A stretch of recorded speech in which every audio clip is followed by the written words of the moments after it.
Página 1. La muerte negra, por Robert Gottfried. El trabajo de Robert S. Gottfried, con estricto rigor científico, se adentra en los aspectos ambientales, climatológicos, médicos, estadísticos e históricos para ofrecer una visión global y objetiva que es al mismo tiempo una explicación distinta de un suceso acerca del cual no se han puesto de acuerdo los estudiosos a lo largo de los años. En la primera mitad del siglo XIV el equilibrio ecológico y social de Europa fue violentamente perturbado por el ingreso en su territorio de la llamada Muerte Negra, peste que devastó al continente entre 1347 y 1351, aniquilando a cerca del 50% de la población europea. Para algunos historiadores y científicos, aquella epidemia y sus secuelas pandémicas marcaron el punto de inicio para los cambios políticos, culturales y económicos que dieron término en la Edad Media y abrieron la puerta para la modernidad. Los estudios sobre aquel fenómeno natural, que afectó sensiblemente la vida humana, han sido variados y multidisciplinarios. Siguiendo este esquema de investigación, el trabajo de Robert S. Gottfried no se centra únicamente en el enfoque histórico con estricto rigor científico, se adentra en los aspectos ambientales, climatológicos, médicos y estadísticos, para ofrecer una visión global y objetiva que es al mismo tiempo una explicación distinta de un suceso acerca del cual no se han puesto de acuerdo los estudiosos a lo largo de más de 600 años. Introducción. En octubre de 1347, una flota genovesa llegó al puerto de Mesina, en el noreste de Sicilia. Su tripulación tenía enfermedades pegadas a sus huesos. Todos estaban muertos o moribundos, afectados por una enfermedad del oriente. Los capitanes del puerto de Mesina intentaron poner en cuarentena a la flota, pero ya era demasiado tarde. No fueron los hombres, sino las ratas y las pulgas las que trajeron la enfermedad, y se escabulleron a tierra cuando se ataron las primeras cuerdas a los muelles. En cuestión de días, la pestilencia se extendió por Mesina y sus alrededores rurales y, en 6 meses, la mitad de la población de la región murió o huyó. Esta escena, repetida miles de veces en puertos y pueblos pesqueros de Eurasia y el norte de África, presagiaba la llegada del mayor desastre natural de la historia europea, la muerte negra. La peste negra fue una combinación de cepas de peste bubónica, neumónica y septicémica. Devastó el mundo occidental desde 1347 hasta las 1351, matando entre el 25% y el 50% de la población de Europa y provocando o acelerando marcados cambios políticos, económicos, sociales y culturales. La gente estaba asombrada, desconcertada y aterrorizada. El padre abandonó al niño, a la esposa, al marido, a un hermano y a otro, porque la peste parecía atravesar el aliento y la vista. Y así murieron. Y no se pudo encontrar a nadie para enterrar a los muertos, ni por dinero ni por amistad. La gente estaba muy horrorizada ante esta pestilencia aparentemente inexplicable para la que no había remedios. Como escribió el humanista florentino Petrarca, «Oh, feliz posteridad que no experimentará un dolor tan abismal y que considerará nuestro testimonio como una fábula». Los efectos a largo plazo de la peste fueron aún más profundos.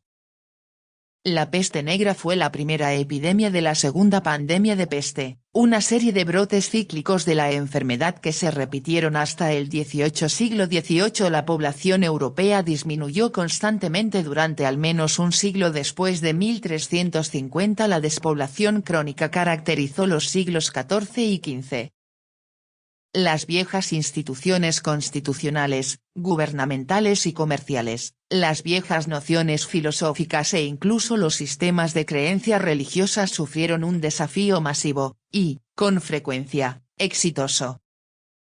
Los aristócratas y los eclesiásticos, que habían dominado el mundo anterior a la plaga mediante el control de la propiedad, Se enfrentaron a campesinos y comerciantes recientemente prósperos gracias al comercio de bienes agrícolas e industriales e inquietos por su papel continuo como subordinados en la estructura social de Europa.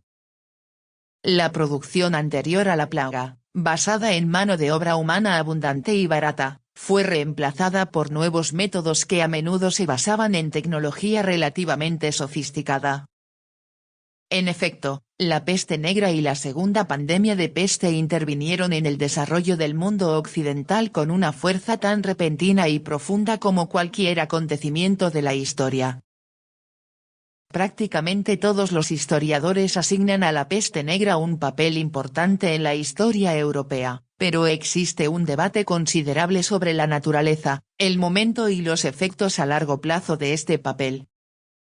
Algunos estudiosos creen que los cambios que trajo la peste negra fueron de corta duración, mientras que otros consideran que la peste negra fue un punto de inflexión importante, o incluso el principal, en la transición de la Europa medieval a la moderna.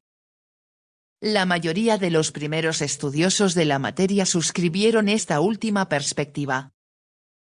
En 1893, F.A. Gasquet escribió que la peste negra marcó el fin de la Edad Media. Como cardenal, culpó a la enfermedad por el declive de la Iglesia cristiana, especialmente el monaquismo. Esta perspectiva también fue defendida por G. Coulthard, uno de los primeros exponentes de la historia social. Coulthard consideró que había un lado positivo en la despoblación causada por la plaga, es decir, una mayor prosperidad per cápita para los supervivientes, y que esta riqueza ayudó a provocar el Renacimiento y la Reforma protestante. J. W. Thompson no presionó la conexión entre la peste negra y el Renacimiento y la Reforma, sino que se concentró en el impacto psicológico de la peste negra. Comparó su devastación con la de la Primera Guerra Mundial, y encontró que el impacto del primero era más profundo y duradero. La peste negra acabó con gran parte de la flor de una generación y dejó a muchos de los supervivientes en una crisis psicológica y moral. Esta perspectiva la defiende hoy el destacado medievalista francés Yves Renouard. Además, en un estudio reciente de Rand Corporation, la peste negra fue clasificada como una de las 3 peores catástrofes de la historia del mundo. En la década de 1930, tal vez influenciados por los acontecimientos contemporáneos, los historiadores comenzaron a disminuir un poco el papel del gran fenómeno natural. Algunos marxistas, como el ruso E.A. Kosminski, creían que la peste no era más que una parte de una crisis general de la economía y la sociedad rurales que se centraba en la estructura social jerárquica de Europa. Esta opinión era compartida por algunos no marxistas. M. Postan, pionero en la aplicación de métodos empíricos a la historia económica, también minimizó el papel de la peste negra. Afirmó que la crisis comenzó a mediados del siglo XIII y se desarrolló a medida que los niveles de población excedieron el suministro de alimentos. Europa se fue empobreciendo sucesivamente después de aproximadamente 1300. La despoblación causada por la peste, a pesar de algunos aumentos en el ingreso per cápita, no hizo más que acelerar el colapso de una sociedad que ya se estaba desmoronando. Raymond de la Touche, un destacado medievalista francés, restó importancia a la peste negra por diferentes motivos. De la Touche afirmó que la crisis medieval tardía fue moral más que económica. Sus raíces se encuentran en las tensiones filosóficas y religiosas del siglo XIII. Esta disminución de la importancia de la peste negra siguió atrayendo discípulos después de la Segunda Guerra Mundial. Incluso hubo nuevas tácticas. Un bacteriólogo, J. F. D. Shrewsbury, argumentó que el bacilo de la peste, Yersinia pestis, no era tan virulento como creían la mayoría de los historiadores y que, al menos en las Islas Británicas, la peste negra no pudo haber matado a más del 20% de la población. Pero los mejores estudios de posguerra sobre la Baja Edad Media han sido trabajos intensivos y empíricos sobre regiones específicas. Los datos que han aportado tienden a apoyar las suposiciones de la generación Coulton-Thompson. Entre los más destacados de estos estudiosos recientes se encuentran el estadounidense David Early y los franceses Elisabeth Carpentier, Edward Baratier y Guy Bois. Están de acuerdo en que hubo una crisis general tardía en la Edad Media que comenzó con la superpoblación en el siglo XIII, pero creen que la peste fue la parte más importante del problema y causó los cambios más fundamentales. Early y Carpentier estudiaron las ciudades italianas de Pistoia, en Toscana, y Orvieto, en Umbría, y sus contadi, o campos circundantes.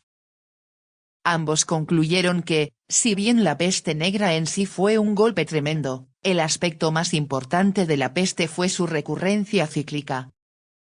Hicieron hincapié en la elasticidad y resiliencia de la humanidad en respuesta a cualquier desastre.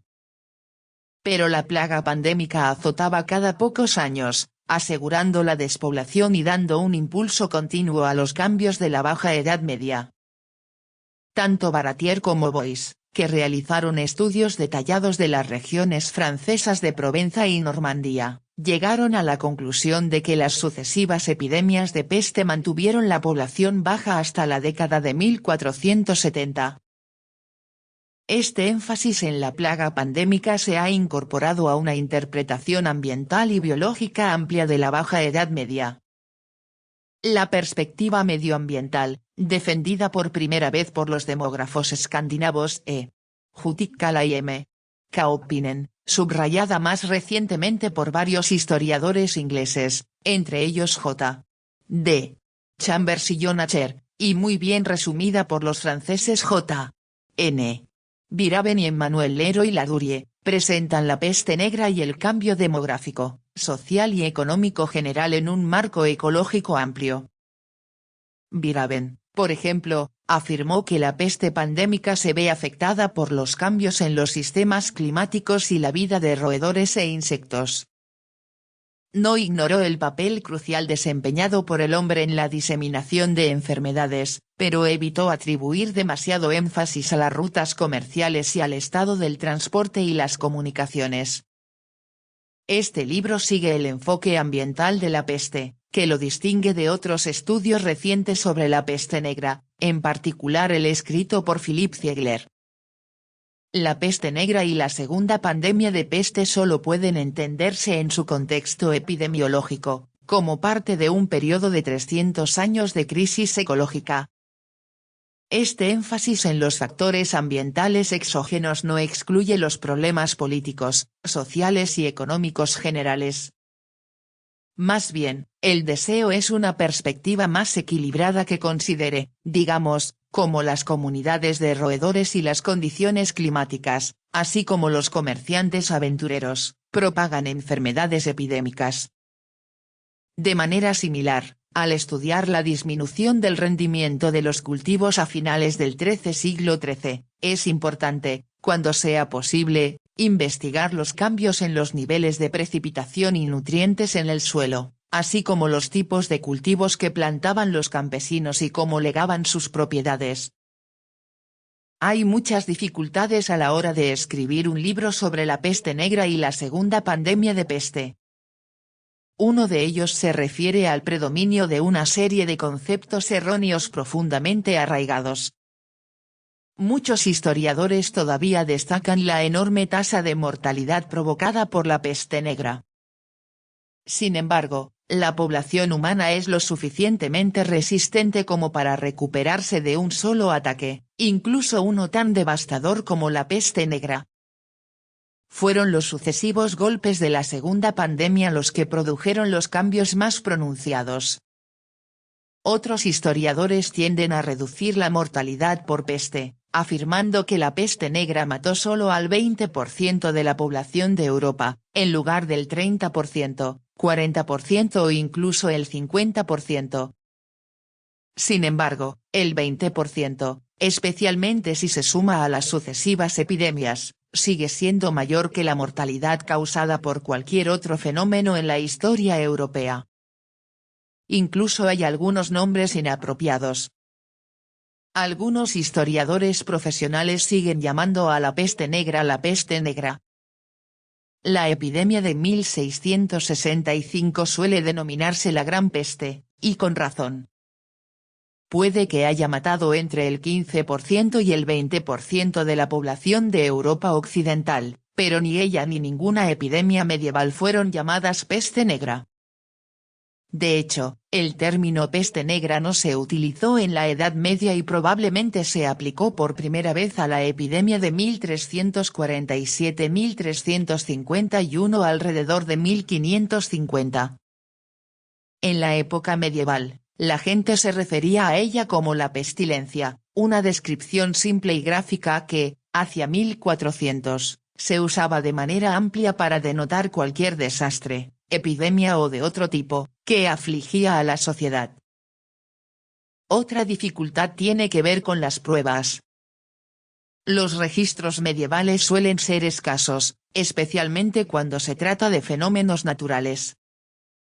Las crónicas proporcionan descripciones del mal tiempo, pero no datos. Hay algunas historias naturales de finales de la Edad Media y varios manuales de agricultura, pero no tratan de los ciclos de vida de insectos o roedores. Aún así, nuevos métodos de investigación han proporcionado a los historiadores información considerable sobre el medio ambiente de la Europa de finales de la Edad Media.